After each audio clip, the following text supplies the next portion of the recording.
The phrase 10x designer or 10x engineer has been floating around for a few years now. And when most people use it, they mean someone who can close the gap between idea and execution really fast without sacrificing the quality of the work. For a designer, it means someone who can quickly identify the right problem to solve, design a lot of iterations in Figma or any tool in as little time as possible, and collaborate with their engineers and product managers to get the right solution in customers' hands quickly. But they don't just create design solutions that meet the customer's needs and business goals. They also design solutions that feel delightful to use. They help their teams move fast and they are hard to replace. Now, I've been watching something shift over the past year, something that changes almost everything about how you should be thinking about your career as a designer going forward. By the end of this video, you will know exactly what the wave of irreplaceable designers look like, the skills that will define them, and where to start to position yourself if you want to be on the right side of this shift. Whether you're 1 year into your career or 10 years in like me, there's something for you in this video. If you're new here, my name is Samuel. I've been a designer for 10 years. Currently, I'm a senior product designer at a digital bank called Monzo. I landed my first design role in 2016. Before then, I was a freelance graphic designer for about 5 years. I designed logos, posters, flyers, illustrations. My Behance portfolio is still there. You can find some of my work there. So when I landed my first full-time design role, my dominant skill was visual design because of my graphic design background, which means I was kind of like a UI specialist. I was what you would call an I-shaped designer because I deeply specialized in UI design. This is what the workflow used to look like then. The UX designer would design the user journey, the user flows, information architecture, and wireframes. Then they'll hand over those wireframes to a UI designer. So the UI designer will design all of the visual polish, color spacing, typography, layout, icons. They'll use a design system. And then when the UI designer is done, they will hand it over to the front-end engineer to transform the designs into code. Some mature companies like Google had interaction designers that specialized in prototyping the micro interactions in the experience, like how a page navigates to another one. So what this means is that one person was focused on one area of specialization. Can you already see why this way of working didn't work out for so long? Because it was extremely slow. And the more people you have between the idea and the finished product, the higher the chances of losing the idea in the process. So this was an inefficient way to work. So the industry evolved to a new shape of designer, a kind of hybrid shape designer that does both UI and UX design. And it didn't take long before every design job posting moved from UI designer or UX designer to UI UX designer.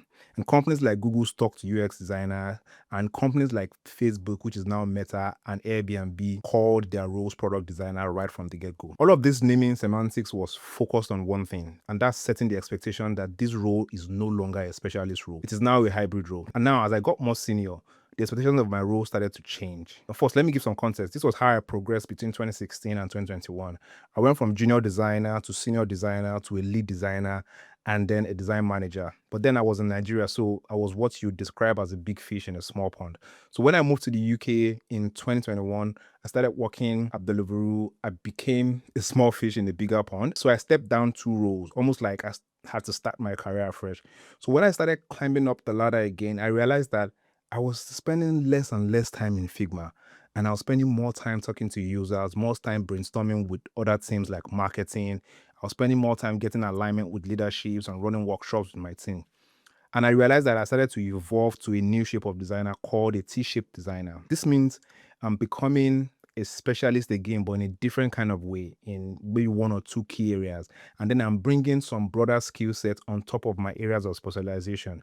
So I brought back my visual design skills from graphic design days to go really deep into visual design and prototyping while I was developing other broad skill sets like workshop facilitation, writing, and product strategy. Another type of T-shaped designer might go deep into interaction design or product strategy and have other broader skills. But the one thing that was common across all these different shapes of or types of designers is that you still needed to know your way around your tools, especially Figma. You needed to understand how design systems work, you needed to understand the right shortcuts to use, and you needed to be fast. The reason why our roles as designers has changed so much in the last 10 years is simply the need for speed. Handing work from a UX designer to a UI designer to a front-end engineer was slow. So UX and UI got combined so that companies can move faster. Now, history is repeating itself again. The same thing is happening.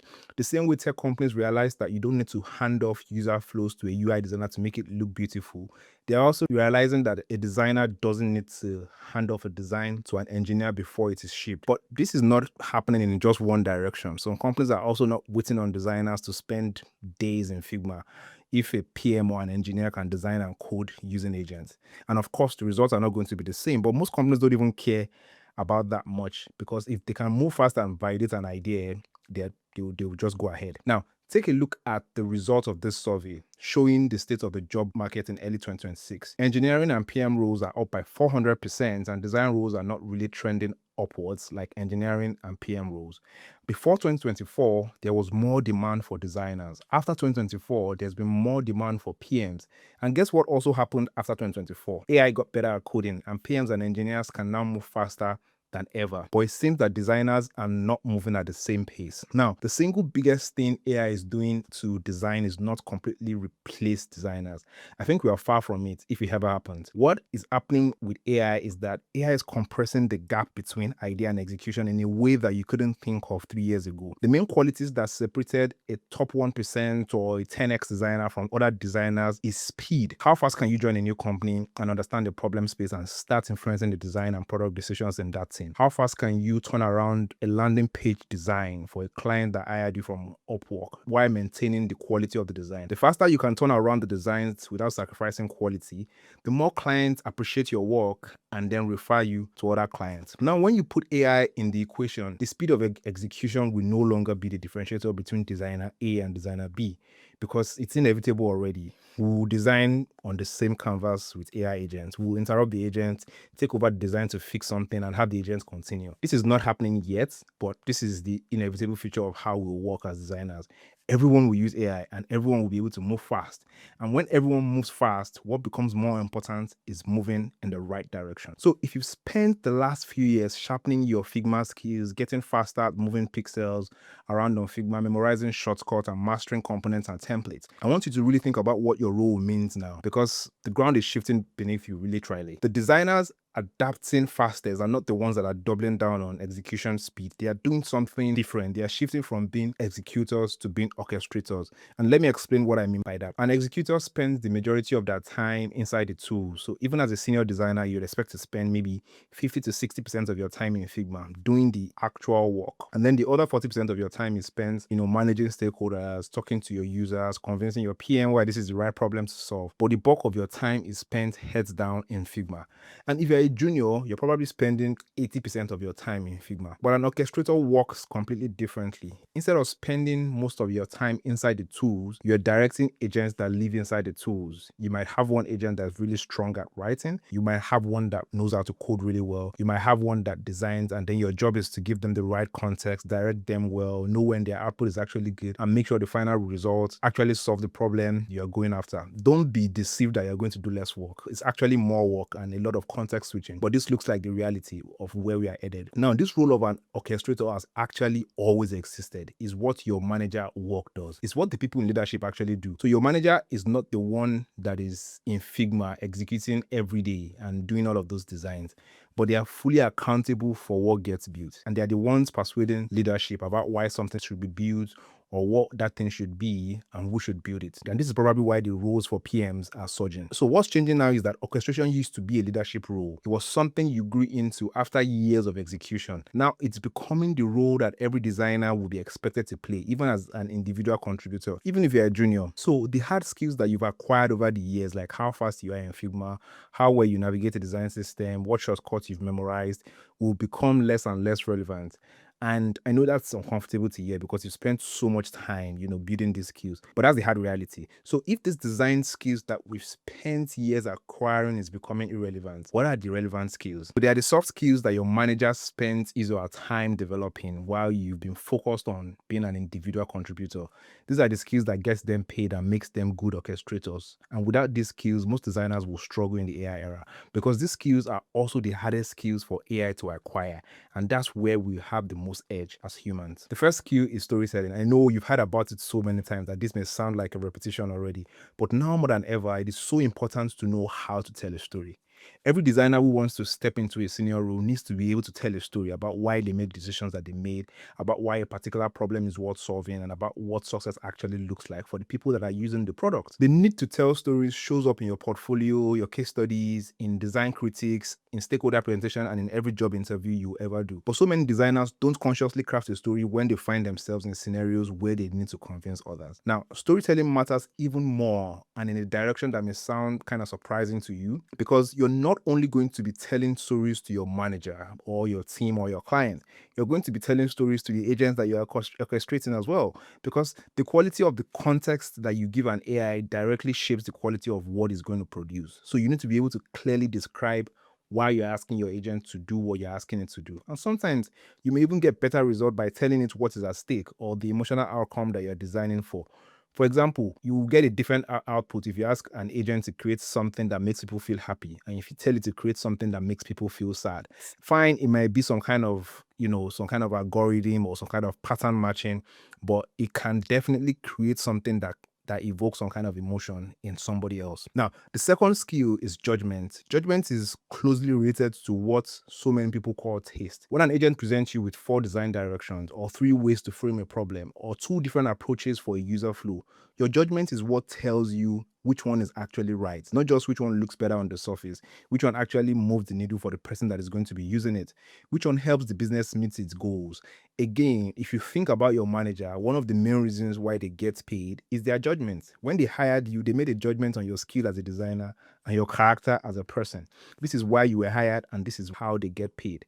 When it costs almost nothing to generate hundreds of ideas, and when everyone can generate ideas really, really fast, the value shifts entirely to selecting the right idea.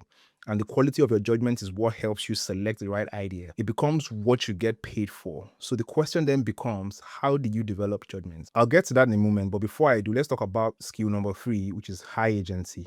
I feel so strongly about this one because I believe it's the one skill that I've been developing on a personal level for a very long time. For example, I started this channel by exercising agency. Even though there's so many design channels on YouTube already, I started anyway 3 years ago, I think 4 years ago, because I generally believe I have a different and personal perspective to share. A few months ago, I started building a startup while working a full-time 9 to 5 because I believe that creators who share their knowledge online like I do need new ways to interact with their audience so that their audience can ask personal questions about their content anytime without needing to book a one-to-one.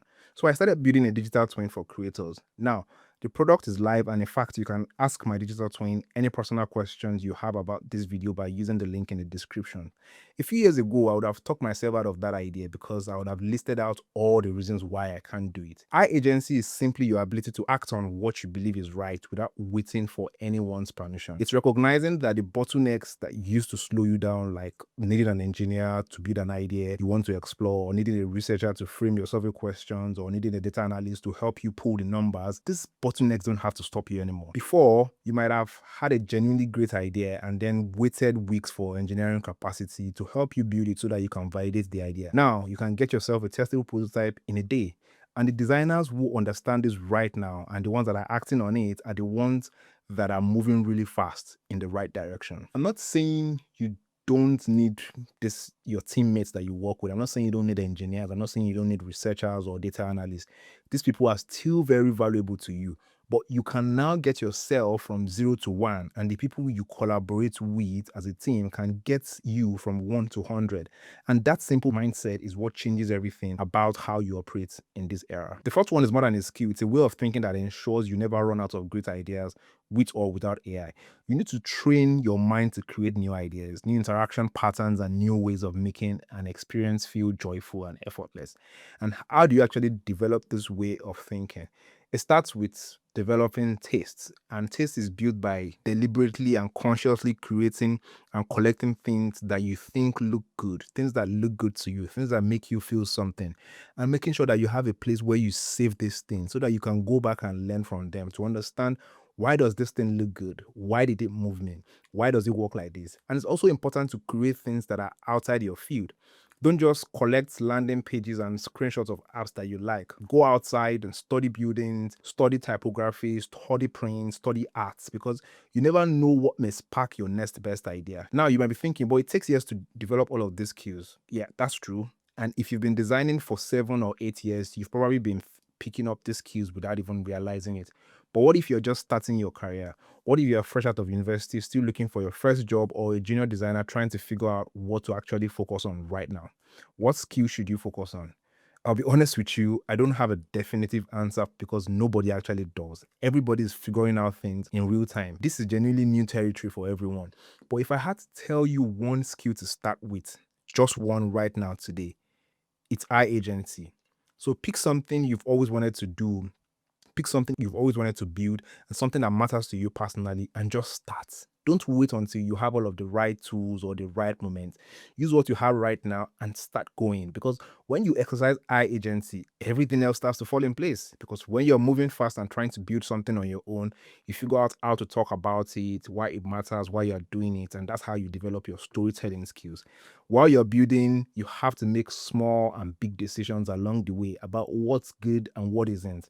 And that's how you are developing your skill of judgment. And if you've been seeing so much LinkedIn and expos about people designing and coding with different AI tools and you don't know where to start because everything feels overwhelming, you're not alone. I've been in that exact same spot, and that's why I made this video that gives you a clear roadmap so you can exercise agency and build one of your ideas with AI in one weekend. I'll see you in that video.